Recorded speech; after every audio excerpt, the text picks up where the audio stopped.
Today's episode of Housing News is absolutely incredible. I have the unique pleasure to interview Mr. Lee Smith, the Senior Executive Vice President and President of Mortgage at Flagstar Bank. Lee provides incredible expertise and commentary around some of the most important things happening in mortgage lending today. We talk about the banking industry, some of the tighter capital requirements and increased regulatory oversight that are going to have an impact on players across the mortgage lending ecosystem and potentially start an even stronger consolidation wave. We talk about market dynamics and mortgage lending, including Fed actions and interest rates and some commentary from the Federal Reserve. And we even go into discussion about the new Flagstar and the institution that has evolved quite a bit in the last 12 months through the acquisition of the NYCB, New York Community Bancorp, and Signature Bank, which was a FDIC-assisted transaction just a few months ago. I hope you enjoy this conversation with Mr. Lee Smith, Senior Executive Vice President and President of Mortgage at Flagstar Bank. We may have just gotten back from Gathering of Eagles, but we're not done with events for 2023 yet. This October, we're headed right back to Austin, Texas for HousingWire Annual, and we want to see you there. We've got a power-packed agenda with content such as our Women of Influence speakers, peak performer playbooks, CEO playbooks, and more to propel your company forward, as well as a bunch of networking events. Because this event is open to real estate executives, mortgage, title, and everyone in between, you really have the opportunity to network with people from all across the housing ecosystem. If you want to learn more about the event, or if you're already ready to get registered, head over to HousingWire.com on the events tab and you can learn all about it. Not to mention, if you're an HW Plus member, you're going to get 50% off your ticket. So get registered for HW Plus and get registered for the event so we can see you out in Austin. Lee, welcome to Housing News. Thanks for making time to join me today. Well, thank you very much for having me, Clayton. Looking forward to the discussion. Yeah, so Lee, as president of mortgage at Flagstar, I know you've been busy, and if I'm reading the bio the correct way, you really came into this role at the beginning of this pandemic-induced boom in the housing world. Is that accurate? Yeah, I was previously the chief operating officer of Flagstar, and I joined Flagstar back in 2013. And was in that role until around July, August of 2020, when I moved to be the president of mortgage. So to your point, that was right after the pandemic kicked in, and we all know that the mortgage origination business and the warehouse lending business were just going gangbusters given the low rate environment. So the last 3 years have been quite the ride if you've been in the mortgage business, as you know. Yeah, absolutely. And before you joined Flagstar, I noticed in your background that you're part of Matlin Patterson in the private equity side. How did that career in private equity prepare you for the responsibilities and challenges in the banking world at Flagstar? Yeah, well, I think in private equity, and Matlin Patterson was a distressed private equity shop. So what I would say is, first of all, things move very quickly in private equity. Things move very quickly in mortgage. And being a private equity investor, you were always doing a lot of analysis, and every decision you made needed to be backed up with thorough analysis. And that's what we do at Flagstar. Everything we do, we've got a great team that is always looking at the analytics, the numbers. Does it make sense? Is it generating the appropriate returns for the organization and our shareholders? And the other thing that I think it taught me was it doesn't matter how difficult the situation is, you just learn to deal with it. You don't get too excited, whether it's too emotional, too disappointed. You try and keep that level keel. And I think that's important in banking and mortgage and life generally. You've just got to keep that balance, and whatever it throws at you, you've got to feel confident that you can deal with it. I like that evaluation. I think you're exactly right. Very excitable personalities don't exactly last for long careers in the banking or mortgage industry. I think we all signed up for an industry that has a cyclical dynamic and also a the heavy hand of regulation riding along with us at all times. And if you jump up and shout every single time we hear something from a regulator or see a change in the housing data, that'd be a stressful existence. It would be very stressful, and you wouldn't last long. And so you've just got to deal with it, take it all in your stride. You've got to have confidence in your team, your platform, and what you're doing. And I think if you do that, then you will achieve strong and positive results. But you're absolutely right. You can't get too excited every time something changes or moves on you, because if that's your persona, then mortgage is not for you because, as you know, it's changing several times a day. So I want to get into talking about the banking industry and regulation, but before we move on from this topic of being too excitable as an executive, how have you helped like kind of bring that even keel nature to other leaders and executives inside the organization, and kind of like what's kind of been like your leadership and communication style that helps drive a steady ship? Yeah, no, that's a great question. So first and foremost, I'm a big believer in teamwork, and I played a lot of sport when I was younger, and we're much stronger together. And you'll hear a lot of people talk about teamwork, but when we talk about teamwork, it's about being collaborative, helping each other be as successful as we can possibly be. It's about being communicative. I'm a big believer that communication isn't just top down, it's bottoms up and it's across. If we share information, we're stronger. Knowledge is power. And so I want to make sure the team has the tools and the platform to be as successful as they can possibly be. But I need the team to tell me what they need. And so we're very communicative. And we're transparent. I believe that anybody should be able to go and talk to anybody about anything at any time. And so when we talk about teamwork, it's around collaboration, communication, and transparency. And then I think the other two values that we really do believe in are providing great service. We always talk about going that extra mile for our customers. And when I talk about customers, that doesn't just apply to our external customers. It's how we treat each other internally. You want to treat everybody with respect. Treat people how you would want to be treated. And I think that starts to then build the next value, which is trust. I'm a big believer that it doesn't matter whether it's a personal or a business relationship. If you don't have trust, you don't have anything. And then finally, we believe in accountability. We want to empower our people to make decisions. We're not micromanagers.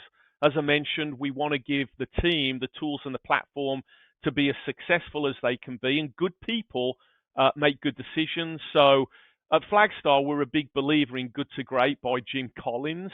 And that talks about putting the right people in the right seats on the bus. You empower them to make decisions.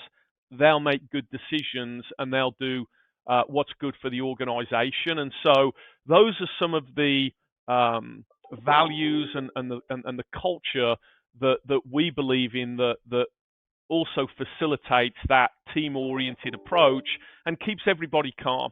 I really like that cultural framework. So shifting the conversation to talking about the banking industry, regulation is a constant topic, but over the last several weeks, there's been coverage by Bloomberg and HousingWire on Basel Endgame and some of the proposed changes that might have an impact on kind of large depositories that operate in the mortgage lending business.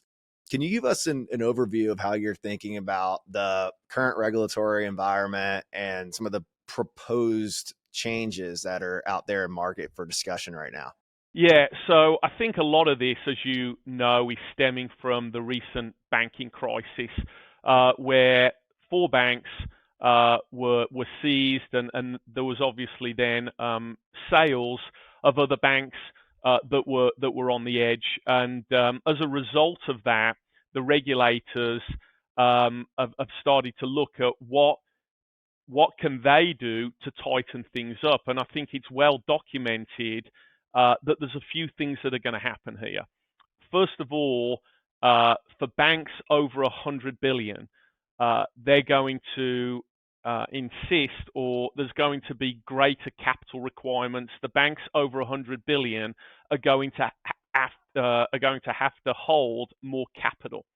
I think there's also going to be more regulatory oversight of all banks, but particularly banks in excess of 100 billion, because you look at Silicon Valley, you look at Signature, you look at First Republic, and those banks were actually, they were over 100 billion, and in some cases they were over 200 billion. So the requirements for those banks between 100 and 250 billion are going to get more punitive around capital, and possibly around liquidity management as well. And so what that does is it's obviously adding cost to those banks that are over 100 billion. And I think what it's ultimately going to do is mean that those banks need to have more scale in order to cover those additional costs that are coming down the pike. You're going to need additional scale. So what do I think that means in the sort of longer term, 5 to 7 years? I think you're going to see more consolidation in the industry. If you look 15 years ago, there were 12,000 banks in the US. There are 4,600 banks today, and I think there will be far fewer 5 to 7 years from now. I also think that 5 to 7 years from now, the top 25 banks will be 400 billion in asset side plus. I think this latest bank crisis has created a culture, if you like, where bigger is perceived as being safer. And given these additional requirements around capital and the costs that are likely coming, it's gonna force banks to have more scale in order to cover that. And so I think that's what's going to drive more consolidation over the next 5 to 7 years. And you're going to see this sort of group of top 25 banks really accelerating ahead of the pack. And the US is very unique in that regard. You go to any other countries around the world, they maybe have 6 to 10 banks. The US is very unique in the fact that it has so many banks. And I think, that's another reason you're going to see more consolidation over the next few years. Lee, I was at Citi during the financial crisis, and then at Royal Bank of Canada after that. And so I've seen the where at the time era when too big to fail was a bad thing, I guess, or at least in headlines. Yeah. And then I've seen the exposure of working in the Canadian ecosystem where 5 or 6 banks can effectively finance and manage the deposits of an entire country. Do you think that a shift toward consolidation is an unintended or an intended kind of outcome of the regulatory body? Because I've just so succinctly remember and vibrantly remember like too big to fail being such a negative thing, to the point where Andrew Ross Sorkin put it on the cover of a book. Yeah, it's a good point. I think it's unintended, because I think people realize the value of the regional banks and the banks that are between 10 and 100 billion. And then people realize the value of the banks below 10 billion that have a niche specialty and are probably working in more rural areas, and are funding those businesses in the more rural areas that the big banks, that is not part of their business model. But as there's more regulation, as there's more and heightened capital requirements that are more punitive, then naturally it's going to create that consolidation for the reasons that we discussed. So I genuinely believe that it's not the intention, but the way it's being handled is going to force that consolidation, as I say, because if you're a bigger bank, you're over 100 billion, you're going to need that scale. And as you know, as you sort of bounce up against the 100 billion, $250 billion, those limits, you don't just want to cross those thresholds by a dollar.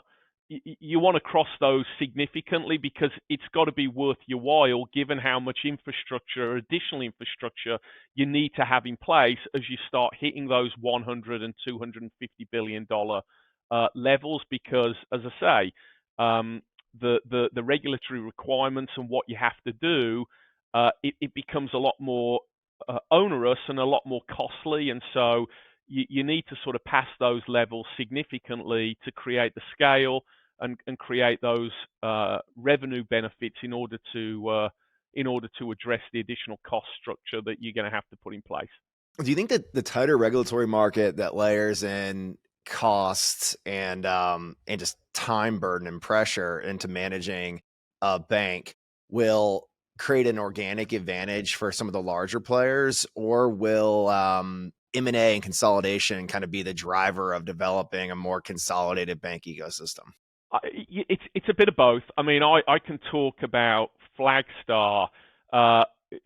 When I got into the COO role in 2013, and Sandro Danello, who was the CEO at the time, and assumed the CEO role,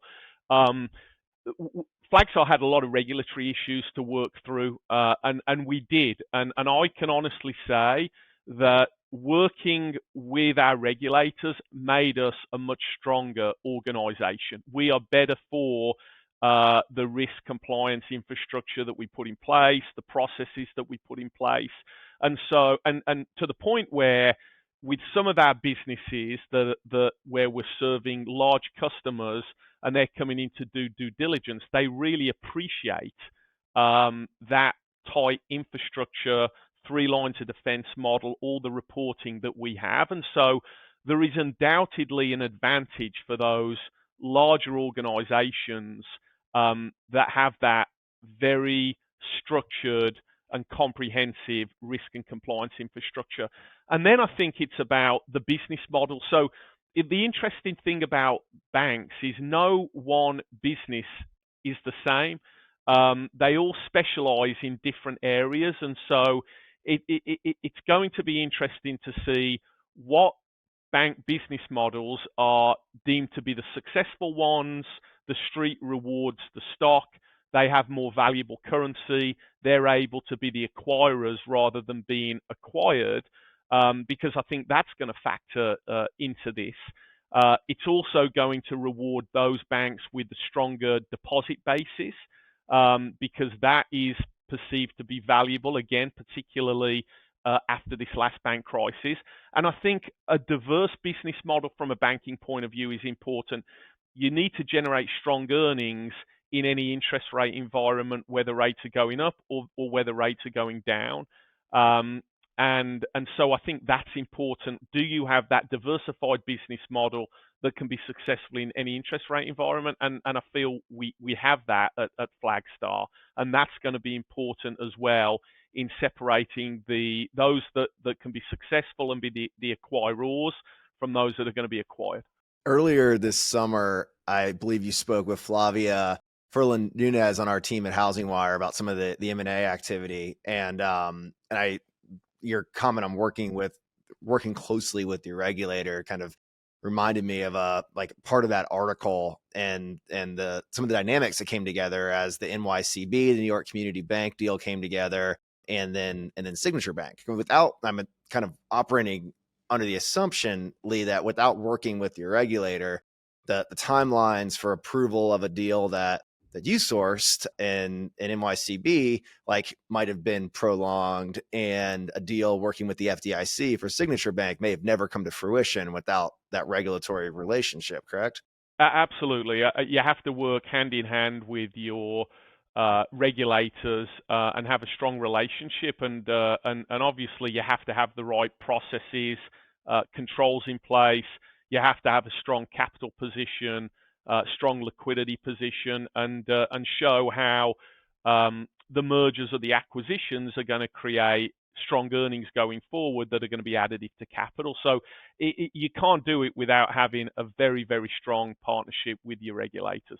Yeah. So, Lee, I want to come back to talking about Flagstar post-acquisition integration, but let's spend a little more time on regulation and market dynamics. So the regulation that we've talked about is primarily impacting the larger depositories, or proposed regulation. So give me a glimpse into how you're thinking about how regulation impacts today's mortgage business and kind of the different regulatory scheme between depositories and independent mortgage banks, and kind of how you think regulation impacts how the market will evolve and who will find success.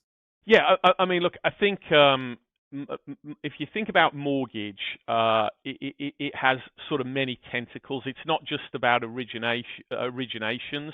We're a large mortgage servicer and subservicer. We're the second largest warehouse lender.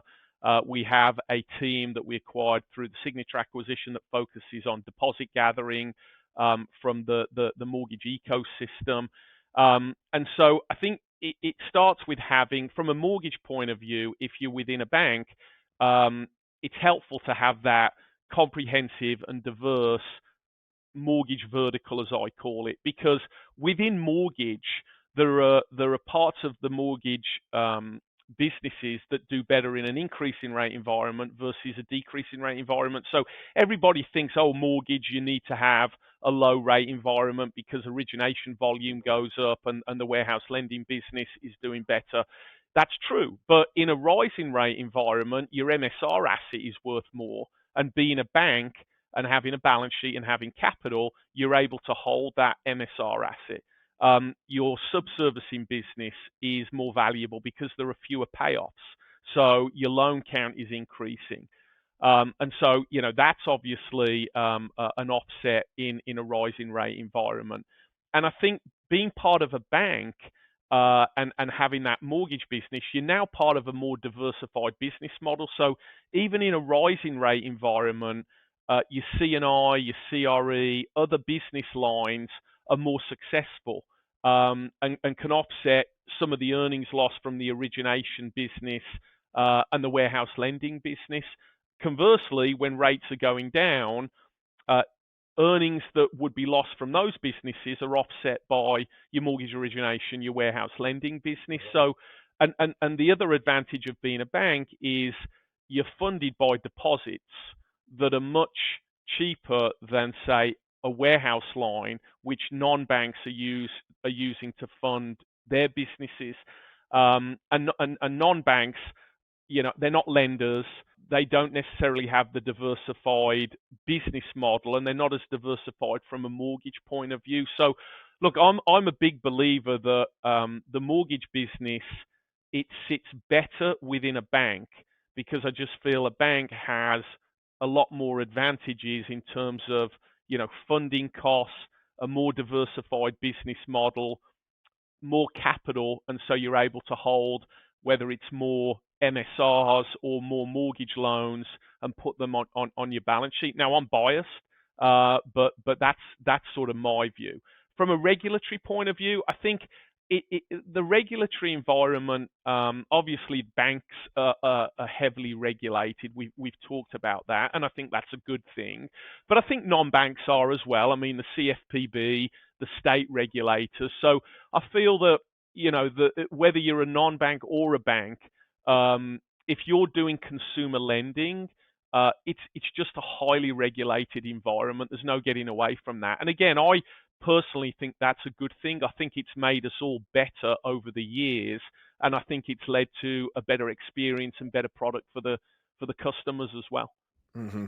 So thinking about the current mortgage market, we've seen pretty massive home price appreciation over the last 3 years. And depending on where a lender concentrates their origination efforts, there's a pretty high probability if you're working in coastal markets, jumbo is an incredibly important part of the product mix. And I think that leans a little even harder toward jumbo inside of the depository institutions, Correct. as many of them do kind of focus in on a depository clientele who fits into the jumbo bucket pretty well. So how is regulation impacting the jumbo product? I've read a little bit in Bose George's research reports at KBW about how he sees regulation impacting jumbo.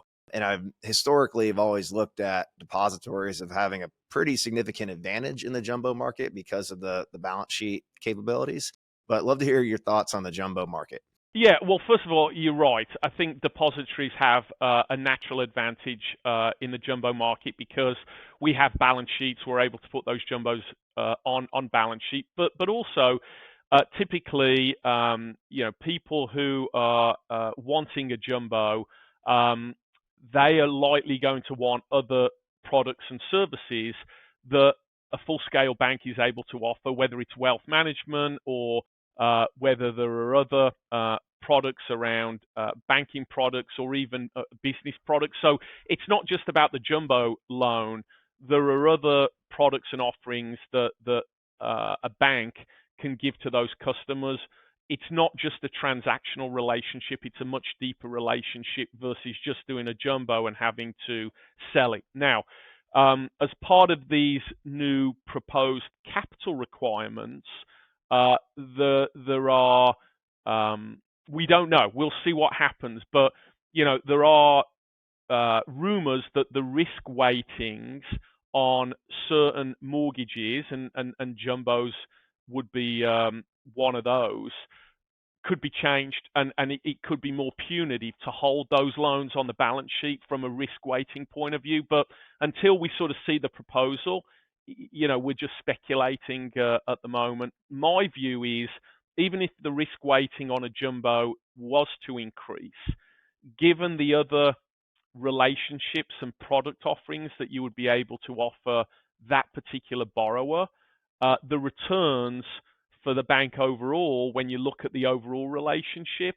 would still warrant you being and wanting to do that jumbo loan. So the total relationship and kind of multi-product relationship with the customer is so important, and for a depository, it increases ROI on clients, increases the quality of relationship and the stickiness of relationships. In scenarios where banks aren't able to, or it's not desirable to keep a jumbo product on the balance sheet, and maybe that loan is sold securitized or sold as a whole loan, are you able to retain servicing so that for the customer, that relationship doesn't change? Or is that, how does that play out? Yeah, well, so we are, because we're the fifth largest subservicer in the country. So we have 1.6 million borrowers on our servicing platform. But not everyone is able to do that. And again, that's part of the equation. So if you're having to sell the servicing away, it makes that customer less sticky. And so now it's more of a transactional relationship. If you're able to retain the servicing, it's a much stickier relationship. That customer is more familiar with the brand, the bank, and it's much easier to sell more products to an existing customer versus trying to bring a new customer in. Mm-hmm. So, Lee, another kind of difference I pick up on between the depository mortgage business and the independent mortgage bank is kind of where executive eyes kind of fall on the horizon, whether we're thinking about like a multi-quarter timeline or a multi-decade timeline. So, and finding that depositories can think pretty long term about the business units that they operate. So we're in a cycle right now where origination volume has been cut pretty significantly for purchase, but especially for refi. So can you give us a glimpse into how you're thinking of how the industry has digested this change in origination volume, and how you think about maintaining the right size of business that enables you to stay in this business unit for the long haul and not cut too deep? Yeah, no, absolutely. I think there's obviously the interest rate environment has changed dramatically very quickly, and it's put a lot of pressure on the mortgage industry. I mean, you go back to 2020 and 2021, you're talking about 2 years where the mortgage market was in excess of $4 trillion. I think it was 2.2 trillion last year, and it's forecast to be 1.7 trillion this year when you look at the latest forecasts from Fannie, Freddie, and the NBA and average them out. So that is a dramatic change. And I think you have to be nimble enough to recognize that and adjust your infrastructure and your cost structure. And we've done that at Flagstar. I mean, we've been in the industry 35 years, and so we're used to these cycles, and we've moved quickly and decisively to right-size the cost structure for the size of the overall market. I don't think everybody has necessarily done that yet, and there is still a little bit of excess capacity in the system. But I do think, given how tough 2023 has been and will continue to be, because right now, the Fed is likely going to raise rates another 2 times before the end of the year. I think you'll find that excess capacity will eventually right size itself, and by the time we get into 2024 and 2025, I think then you'll be back to a much more robust mortgage market, where you're probably looking at around $2 trillion of origination volume, which, if you average the mortgage business out over a 10 or 20 year period, that's about where it should be.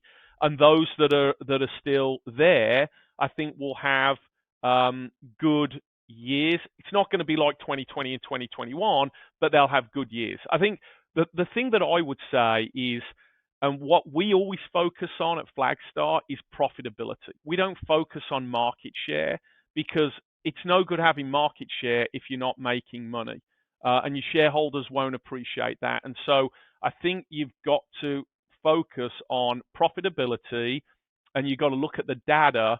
And hope isn't a good strategy. You've got to react to what is actually happening, and we've done that at Flagstar. So what's the muscle that you flex to focus on profitability? So so much of the conversation in mortgage is about market share right now. And I'll tell you, as an executive, that's where my mind is right now on market share as we go through this, cycle. What muscle do you focus on to ensure profitable operations as your kind of your North Star? Yeah, I'm a numbers guy. And so first of all, you've got to have the data. So we can slice and dice our mortgage business by every single channel, every single vertical, every single business line. So you've got to be, and we know what the cost per loan is by channel, by business line. Yep. And so it all starts with having the numbers and the data. And then if you've got that, then it's putting the jigsaw puzzle together and saying, okay, where does our cost structure need to be if the origination volume is X in order for us to be profitable and viable? And then you've obviously, you can start saying, we're able to hold this amount of MSR asset. What's the subservicing business generating? What's the warehouse lending business generating? What's the deposit gathering team generating? And so you've got to be able to break it all down and deal with things on a factual basis. Don't try and do things by gut, or don't just hope that things are going to change. Use the data and react to the data using real facts and figures, because if you don't do that, you're not going to get it right. You're not going to get it right. How has the integration of NYCB and Signature Bank kind of impacted your ability to have that level of granular data-driven management inside of the business unit? Has that been a cultural change or a technology change? Like how has that integration and the visibility that you manage by worked? It hasn't affected mortgage, because obviously Flagstar, legacy Flagstar, we had a big mortgage business. Yep. Whereas NYCB didn't have a mortgage business, neither did Signature. And so everything that we had in place has stayed in place. We haven't changed anything. So the tools that I was just describing, that's something that Sandro and I, put in place over the years in our roles as CEO and COO. And so we haven't had to change anything in that regard. Okay, thanks for that clarification. So the acquisitions didn't have any mortgage business, so that hasn't impacted. But the benefit for the mortgage business of M&A is a bigger balance sheet. Absolutely. So rather than being part of a $26 billion balance sheet, we're now part of a $124 billion balance sheet. So we have a much bigger balance sheet. We have a much more diversified business model. We're able to offer more products to our customers as a result. So it's a better customer experience. We have more capital, and our liquidity makeup is a lot stronger. So it absolutely benefits the mortgage business significantly. Has like the cross-sell capability been built out yet, or is that still early in integration for the mortgage business to start tapping into that depository base? Yeah, we've just started on that. I think there's a lot more to come. So, leveraging the NYCB banking customers, leveraging the signature high net worth wealth Yeah. customers. And so we've just started on that journey, but I think there is huge opportunity for mortgage in tapping into those potential lead and customer sources. And similarly, I think there's opportunities that the mortgage vertical can provide to those high net worth and wealth businesses and the NYCB businesses as well. Yeah. Is mortgage for a wealth business, is mortgage ever the first product, or is that usually a product that comes down the road once some investment assets have been gathered? It can be both. I mean, I think if you look at the First Republic model, mortgage was probably the lead product for bringing in wealth clients and customers. And then I think in other instances, there is that wealth relationship that then facilitates the mortgage because there's obviously a lot of trust in the overall relationship. And when there's a lot of trust, people want to do more business with that brand that they trust. So I think it works both ways. Interesting. So, Lee, as we talk about the new Flagstar, this $124 billion asset institution that's come together over the last several years, we focused the conversation pretty retail heavy, kind of on the retail side of the origination business. Can you give us a glimpse into the other mortgage business line? So correspondent, like where else are you focused? Yeah, well, so we're more heavily focused in TPO. If you look at the breakdown of our origination business today, we're probably 90% TPO, 10% retail. But we originate in all 6 channels. This is another part of our mortgage diversification strategy. So most mortgage companies will focus on 1 or 2 channels. We're in all 6. So bulk, delegated correspondent, non-del correspondent, broker, and then distributed retail and direct to consumer. And so we feel that is an advantage because if there are more competitive pressures in one channel, we can focus our attentions to those channels where we're not necessarily seeing those competitive pressures. And we have seen that over the last couple of years, and we've been able to take advantage of diverting more energy and resources to those channels that maybe aren't seeing those competitive pressures. Right now, from a TPO point of view, we've seen a lot of dislocation recently. One of the major players, a major bank, has exited the space, and then we've seen other originators exit certain TPO channels, and we benefited from that.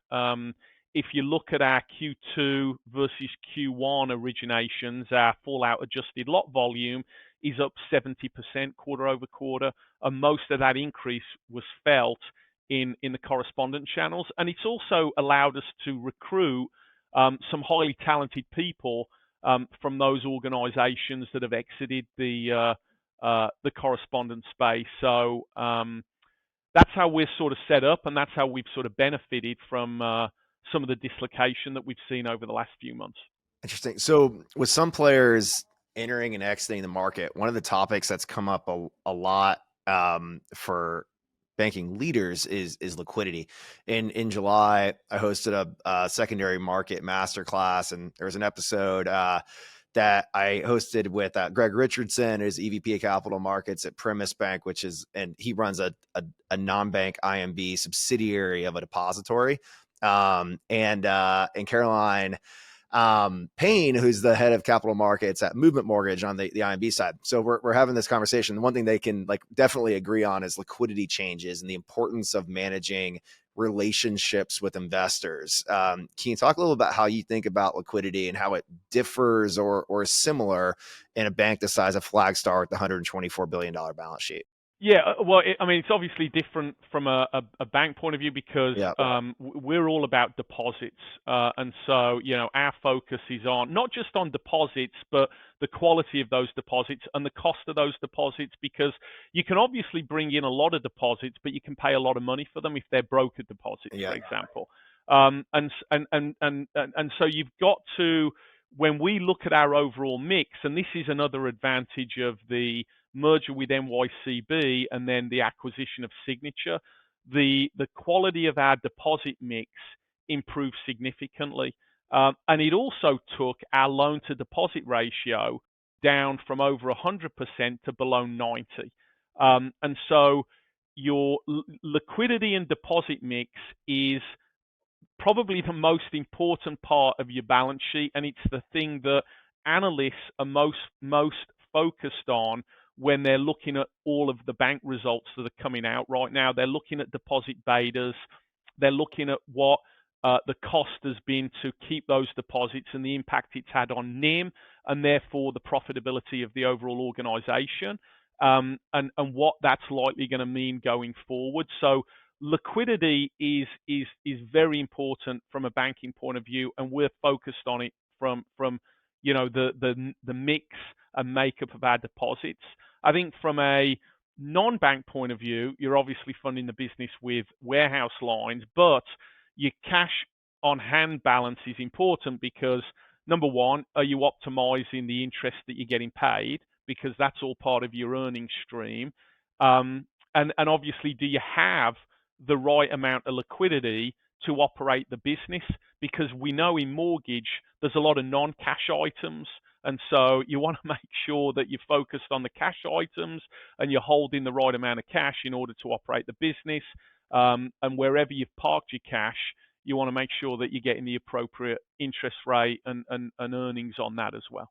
Lee, I've absolutely loved this conversation. When we get off camera, I have to recruit you to join us at HousingWire Annual this year. I think there's some topics we could all benefit from your knowledge on. Lee, thank you so much for sharing your knowledge today. Ladies and gentlemen, Lee Smith, Senior Executive Vice President and President of Mortgage at Flagstar. Lee, thank you. Clayton, thank you very much for having me. I've enjoyed the conversation.